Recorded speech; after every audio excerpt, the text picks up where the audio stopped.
Praise the Lord everyone. आज फिर से हम परमेश्वर के वचन के बीच में से बात करते और मैं बिलीव करती हूँ ये वचन आपकी जिंदगी में बड़ी बरकत और आशीष को लेके आएगा। आज हम बात करेंगे, हमने दो चीजों के बारे में बात की। एक, जब आपको चंगियाई नहीं मिलती उसके रीजंस के बारे में। आप किसी को माफ नहीं कर पा रहे, आप पवित्रता में नहीं है, या परमेश्वर के वचन के अकॉर्डिंग जब आप नहीं चलते तब आपको चंगियाई नहीं मिलती। पर मैं एक और रीजन बताना चाहती हूँ, जब आपको चंगियाई नहीं मिलती किस वजह से। आपको पता है, कई बार हम सोचते हैं, मैं आज उन लोगों के बारे में बात करना चाहती हूँ जो लोग खरी चाल चल रहे हैं, परमेश्वर के वचन के अकॉर्डिंग चल रहे हैं और परमेश्वर की आज्ञाओं को पूरी तरीके से अपनी जिंदगी में लागू किए हुए हैं, लेकिन फिर भी उनका इम्तिहान पे इम्तिहान हो रहा है, परीक्षा हो रही है। आपको लग रहा है कि परमेश्वर मेरी आवाज को सुन नहीं रहा, आपको लग रहा है कि परमेश्वर कब मेरी जिंदगी में चंगियाई देगा। आप आवाज दे रहे हैं। मैं आपको एक बात बताना चाहती हूँ, और आप ये सोच रहे हैं, कुछ लोग मन ही मन में ये सोचते हैं, क्या मैंने क्या बुरा ऐसा कर दिया जो मुझे चंगियाई नहीं मिल रही? क्या परमेश्वर मैं सही से नहीं चल पा रहा? क्या परमेश्वर तू मुझे पसंद नहीं करता? क्या तूने मुझे छोड़ दिया है? बहुत सारे क्वेश्चंस आपके दिमाग में चलने शुरू हो जाते हैं। आज मैं उन लोगों के बारे में बात करना चाहती हूँ। अगर आप अच्छे से पूरे वचन के अकॉर्डिंग चल रहे हो, पूरी आज्ञाओं पर चल रहे हो, और फिर भी अगर आपको चंगियाई नहीं मिल रही, चाहे वो आप दास हो, दासी हो, चाहे आप परमेश्वर का काम करने वाले हो, चाहे वो कोई भी क्यों ना हो, आज मैं आपसे एक बात कहना चाहती हूँ। एक रीजन और है, अगर आपको चंगियाई नहीं मिल रही, वो रीजन ये है कि परमेश्वर की जो प्लानिंग है वो आपकी जिंदगी में बड़ी है।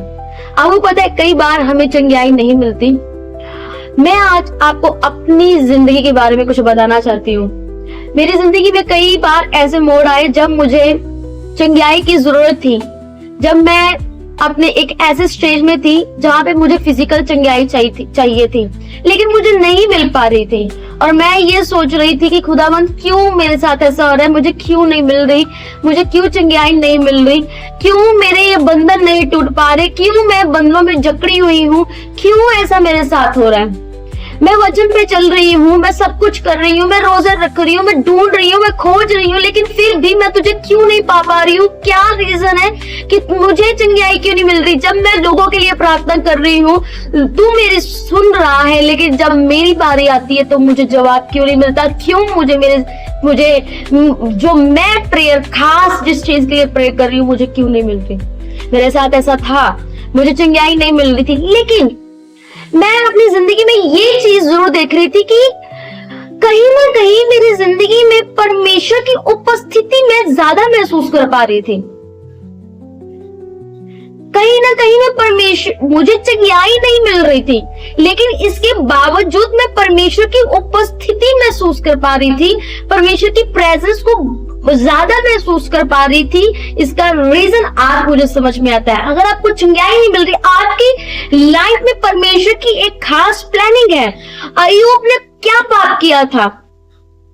मैं आपसे एक बात कहना चाहती हूँ, आपको बहुत सारे ऐसे करैक्टर नजर आ जाएंगे जहां पे परमेश्वर ने उनकी परीक्षा ली।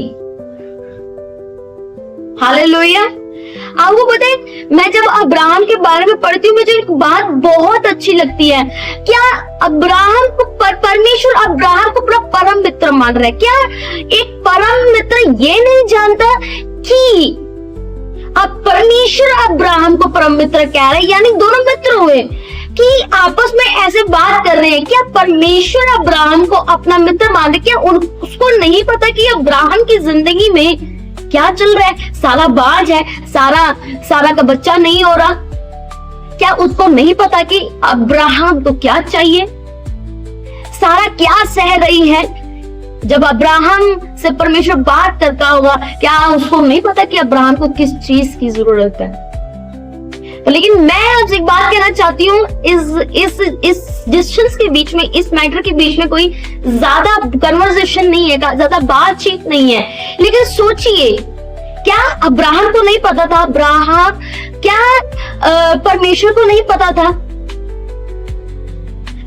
क्या परमेश्वर को नहीं पता था कि अब्राहम को क्या चाहिए? सब कुछ मालूम है। He knows everything, वो सब कुछ जानता है। लेकिन अब्राहम की जिंदगी में परमेश्वर की बहुत एक बड़ी प्लानिंग थी। परमेश्वर की एक बहुत बड़ी प्लानिंग थी अब्राहम की जिंदगी में। और जब उस प्लानिंग, उस प्रोसेस के थ्रू आप जाते हो, आपको बहुत सारी कठिनाइयों का सामना करना पड़ता है, बहुत सारे सर्कमस्टांसेस फेस करने पड़ते हैं। आपको उन जंगलों के रास्तों में भी जाना पड़ता है जो जंगल आपने सोचे नहीं है। लोगों को आप अपनी जिंदगी में निकलता हुआ देखोगे जिनके बारे में आप कभी सोच भी नहीं सकते कि ये लोग मुझे छोड़ सकते हैं। आपकी परिस्थितियां आपको खुद ब खुद कई बार समझ में नहीं आएंगे कि मेरे साथ क्या हो रहा है, पर फिर भी कहीं ना कहीं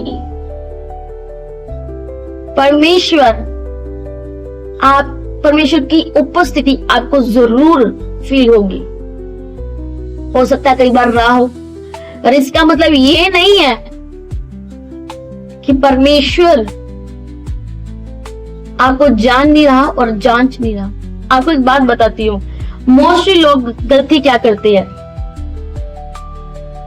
जब भी आपकी लाइफ में ऐसी सिचुएशन हो तो आपको एक चीज जरूर ध्यान देनी चाहिए। अपने मुंह से कुछ भी ऐसे वर्ड्स ना निकालें जो आपके लिए खतरा पैदा कर दे।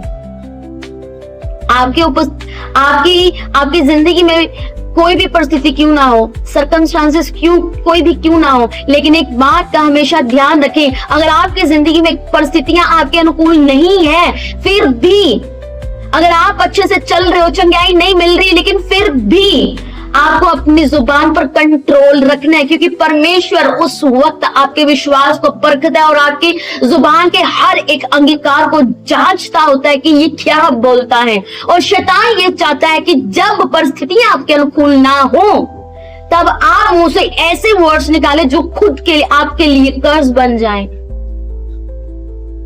क्योंकि बाइबल में लिखा है तेरे जीवन में मौत और तेरे जीवन में जीवन है। अगर आपकी लाइफ में कुछ ऐसी चीजें चल रही है, अपनी जुबान पर कंट्रोल कीजिएगा। अपनी जुबान से कुछ भी ऐसे नेगेटिव वर्ड्स आप नहीं निकालिएगा जो आपको फ्यूचर में आपको उसका सामना करना पड़े, क्योंकि जो आप मुंह से निकालोगे वो एक क्रिएशन बन जाती है।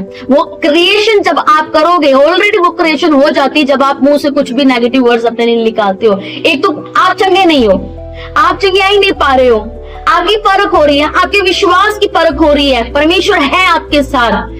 और जब आप लोगों को चंगाई नहीं मिलती, जब लोग इस स्थिति में, इस प्रोसेस में से होकर निकलते हैं, तो खास उनके वर्ड्स नेगेटिव हो जाते हैं, खास उनके वर्ड्स अपने लिए ही गलत हो जाते हैं, जबकि उन्हें ये नहीं करना चाहिए। मैं आपसे एक बात कहना चाहती हूँ इस मैसेज में कि अगर आपकी जिंदगी में कुछ ऐसा चल रहा है तो ध्यान दें, आपको अपने मुंह से कुछ ऐसा नहीं निकालना। अगर चिंगाई नहीं मिल रही, अगर आप बिल्कुल सही करेक्ट जा रहे हो, आपकी जिंदगी में परमेश्वर की एक योजना है, एक योजना के तहत परमेश्वर आपको निकाल के लेके जा रहा है। मैंने बहुत सारे ऐसे दासों को सुना भी है, पर्सनल एक्सपीरियंस भी किया है। उनकी जिंदगी में चिंगाई नहीं थी, लेकिन फिर भी परमेश्वर उनसे बड़े बड़े काम कर रहा था। वो परमेश्वर से बड़े बड़े काम करवा रहा है। उनकी खुद की जिंदगी में चंगाई नहीं है, लेकिन धीरे धीरे जैसे जैसे परमेश्वर में ग्रो होते जा रहे हैं, परमेश्वर में बढ़ते जा रहे हैं, परमेश्वर को खोजते जा रहे हैं, उनकी लाइफ में उनको पता भी नहीं है कि ये बीमारी कहाँ पे चली गई। परमेश्वर उस वक्त आपके विश्वास को परखता है, आपको जांचता है, आपको परखता है। किसी ने आपको अधिकार देना है, किसी ने आपको रैम्स का कुंजियां चाबियां देनी है, अपने धन देना है, क्या वो आपको परखेगा नहीं कि ये मेरे साथ वफादार रहता है कि नहीं? अगर किसी ने आपको अपनी प्रॉपर्टी देनी है, प्रॉपर्टी देने से पहले आपको प्रूफ तो करना पड़ेगा ना कि आप उसके साथ वफादार रहेंगे। आप समझिए इस बात को। अगर परमेश्वर ने आपको कुछ देना है ना, वो आपको परखेगा, कहीं ये उनसे दगाबाजी तो नहीं करेगा। क्या ये इस काबिल है? आपको प्रूफ करना पड़ेगा। और मैं बिलीव करती हूं आप गिरेंगे नहीं, आप थकेंगे नहीं और आप हारेंगे भी नहीं। और आप पा लेंगे जो परमेश्वर चाहता है कि आप पाएं। और मैं बिलीव करती हूँ इस छोटे से मैसेज के द्वारा आपको बड़ी बरकत और आशीष मिली होगी, और मैं बिलीव करती हूँ ये वचन आप समझेंगे भी और दूसरों को शेयर भी करेंगे। गॉड ब्लेस यू, और खुदा आपको इस वचन के द्वारा बरकत और आशीष दे, और शेयर करना मत भूलिएगा। God bless you.